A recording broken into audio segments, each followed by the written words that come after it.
and also very well, regulated financial market. And as a result, I think the investor confidence which existed before shall continue even now.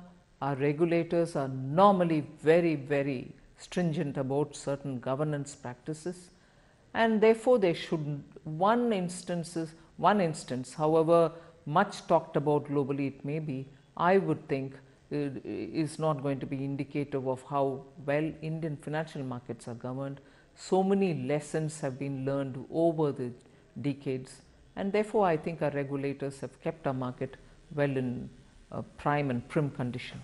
Thank you. That's very reassuring coming from the finance minister. Let me move on to the next question around the budget, and this is to do with the economy. Is the current recovery due to pent-up demand, or do you think that this will be sustained? I think it will be sustained, because the pent-up demand argument was very right nearly 4-5 quarters ago, when post the Omicron we were coming back. People thought 2022 festival season was driven by revenge shopping, yes, pent-up demand and so on. But that pent-up demand won't stretch itself for more than one season, if you want to take it that way. 2022 festival season was in its normal course, and there was no exaggeration in the markets or even in consumption. So I think it has now reached a level where it will sustain itself. No, I asked this question also because the rural demand is still tepid.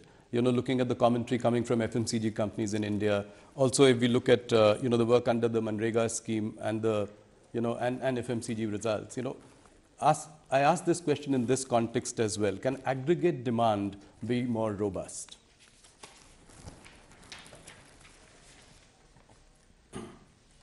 I'm sure you observe the Indian economy as well, yes, in all its great detail. Demand doesn't remain stable, and then it doesn't remain only going upward. It does come down sometimes and does go up some other times. In fact, at that time, during the pandemic, even during the lockdown, most of us felt the rural demand is very high, and what could explain it? We thought that the farm outputs were very good, and as a result they were having quite a few money in their hand, and therefore they were able to sustain it.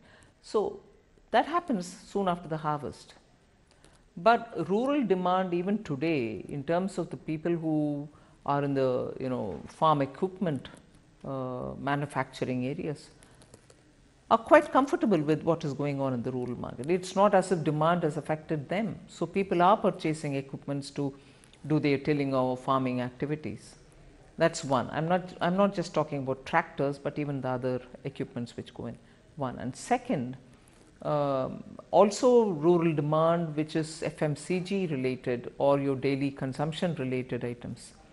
Your GST revenues, whilst I don't want to say that revenue GST going up is purely on rural, it may be urban and rural, but it means that it cannot be maintaining a sustained level if one of the segments, rural or urban, really fall down drastically. So I don't think it's worrisome, if at all, any drop. The RBI governor says that the worst of inflation is behind us. So can the RBI